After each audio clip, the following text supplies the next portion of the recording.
7h43, c'est le petit déjeuner politique de Jean-Christophe Lagarde, député de Seine-Saint-Denis et président de l'UDI. Bonjour Jean-Christophe Lagarde. Bonjour. Emmanuel Macron, après avoir réuni les industriels du vaccin, s'est invité aux 20h hier soir sur TF1 pour assurer que d'ici à la fin de l'été, nous aurons proposé à tous les Français, dit-il, adultes qui le souhaitent, un vaccin. Est-ce que vous êtes surpris, rassuré par cette déclaration, là, alors que ça patine pour l'instant du côté de la vaccination et puis des commandes de doses?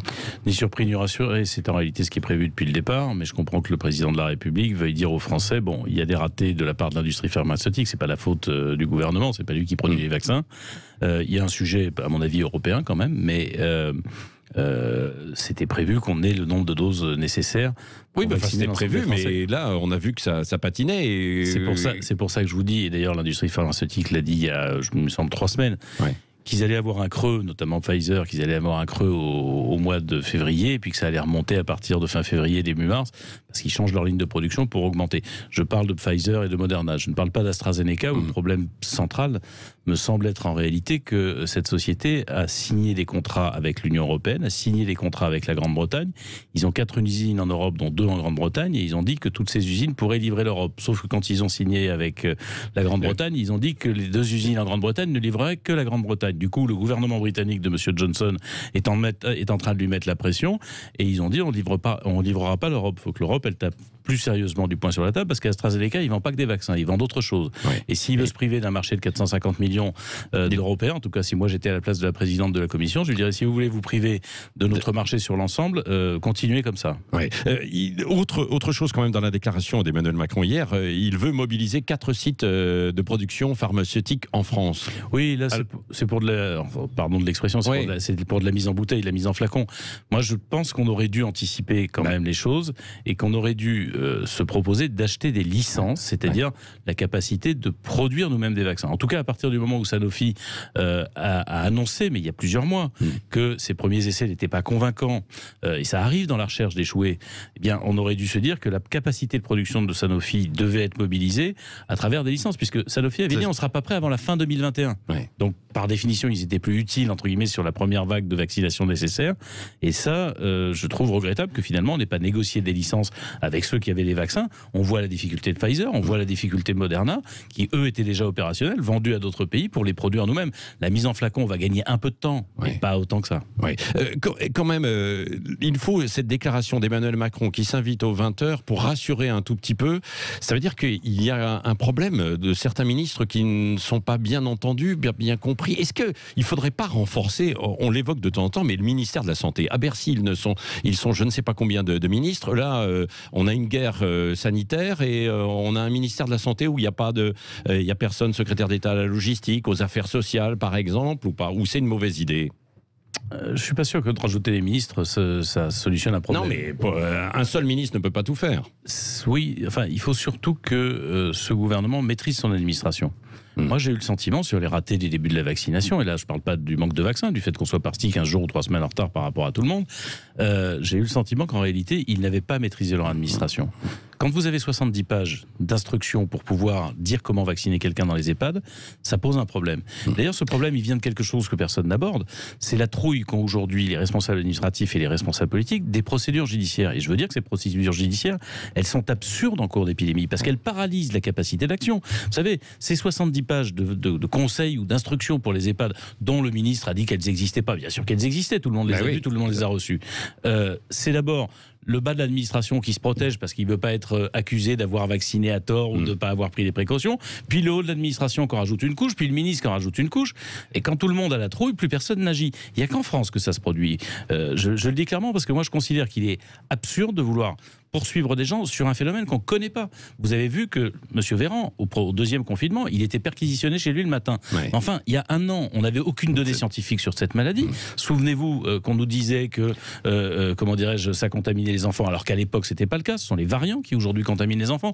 Donc, vouloir des responsabilités pénales sur un domaine inconnu est absurde. Il y a quelques années, on avait le problème avec les élus locaux.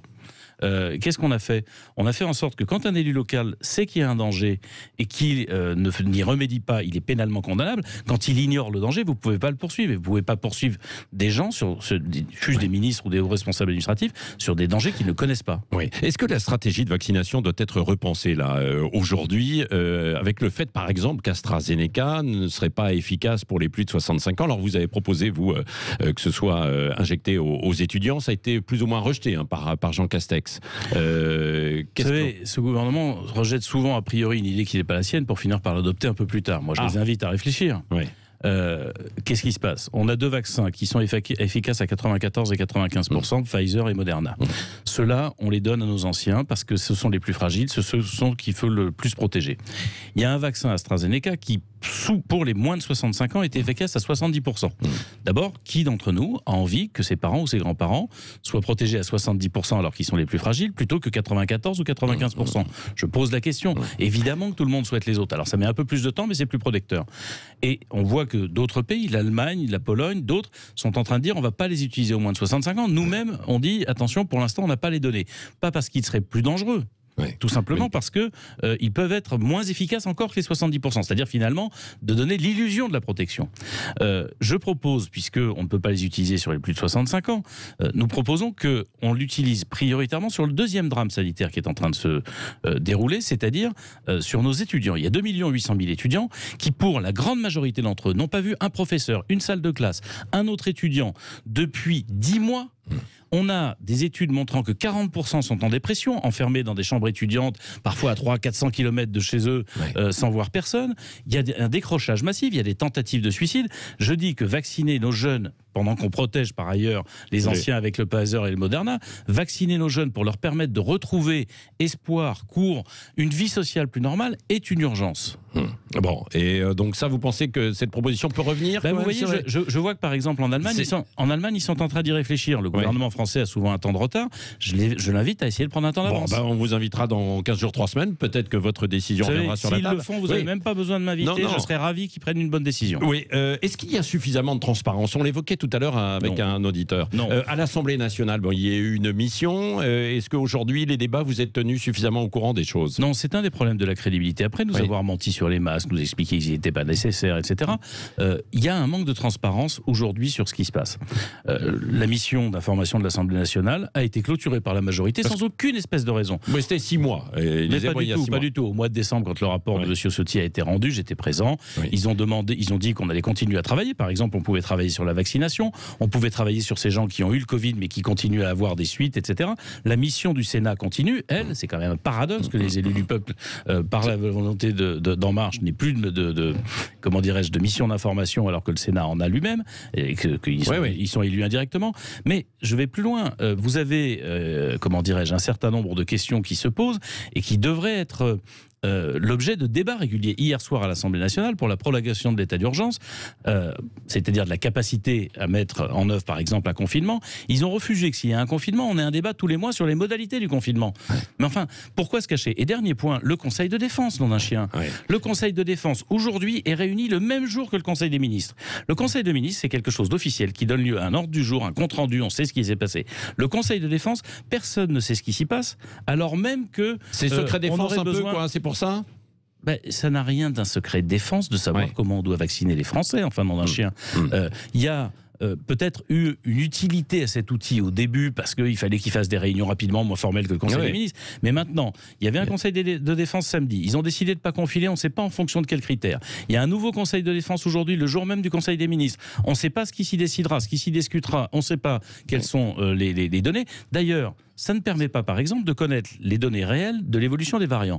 Le plus important pour savoir si on sera confiné ou pas, c'est l'évolution et la dynamique des variants. Ce sont ces variants qui ont fait exploser la situation en Grande-Bretagne, exploser le système médical au Portugal. C'est ceux-là qu'il faut surveiller, c'est ceux-là sur lesquels nous n'avons pas de données. Oui, là, vous n'avez pas de données, vous n'avez pas d'informations sur un possible reconfinement en cette fin de semaine, comme ça a été évoqué pendant les vacances scolaires. Écoutez, la semaine dernière, vendredi dernier, le Premier ministre nous a montré des chiffres qui montraient qu'il fallait confiner. Samedi, on nous a dit qu'il ne fallait pas confiner. confinés. Moi, je pense que le confinement sera malheureusement inévitable. Mais il dépend, et en cela le président de la République a raison, de chacune et de chacun d'entre nous de savoir quand.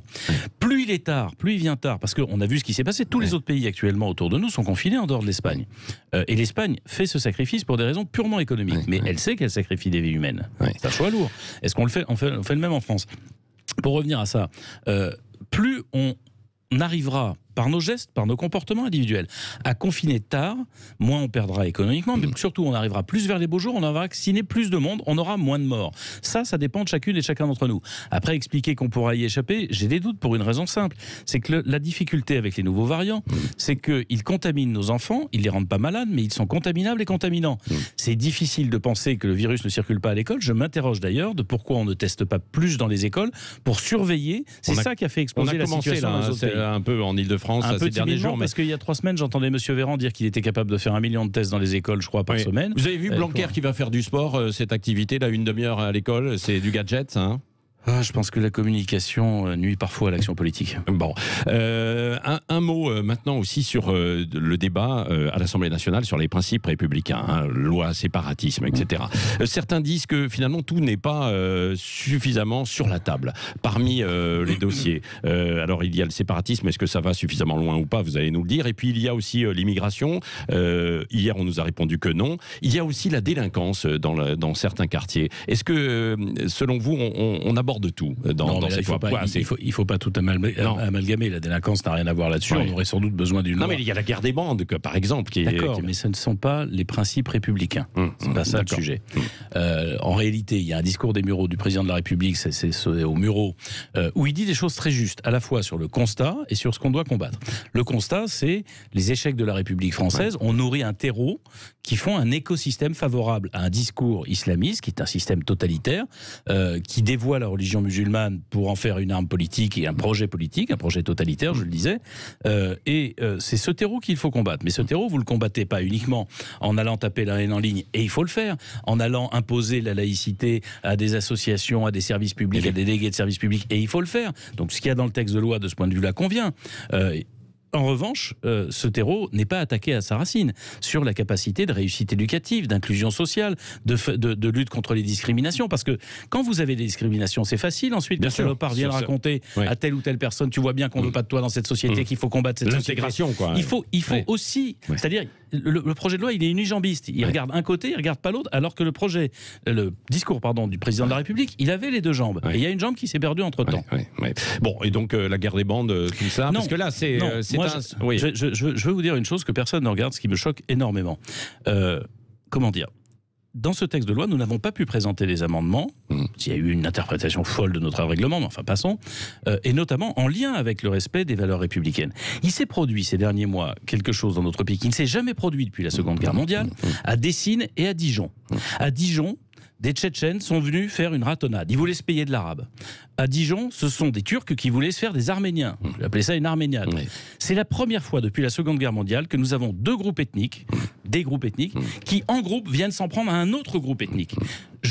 Nous proposons à l'UDI que ça devienne un crime contre la République. Parce que vous voyez bien que ça rappelle les pogroms chez Hitler de l'avant-guerre. On ne peut pas laisser ça se déployer. C'est pas la même chose qu'un acte individuel. Et ça pourrait être dans la... Je souhaitais que ce soit dans la loi. C'est interdit. Ça a été interdit par la majorité. On n'a même pas le droit d'en débattre.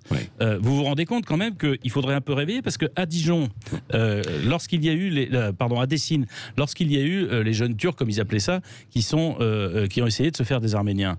Qu'est-ce qui s'est passé ? Ils ont été verbalisés. Vous savez pourquoi ? Pour non-respect du couvre-feu. Aucune autre poursuite. On est chez les fous, là. Question de fin avec Cécile. Oui, pour lutter contre la précarité des étudiants, puisque vous proposez déjà la vaccination, Yaël Braun-Pivet, qui est présidente de la commission des lois à l'Assemblée nationale, propose une prime à verser aux étudiants. Est-ce que vous êtes d'accord ? Est-ce que vous trouvez que c'est une bonne solution ? Oui, moi j'ai signé une tribune il y a une quinzaine de jours pour dire on a un vrai problème chez les étudiants. D'abord, il faut les sortir de l'isolement, parce que le plus inquiétant, c'est leur santé psychologique, leur santé mentale. On a tous autour de nous des gamins qui sont en train de craquer.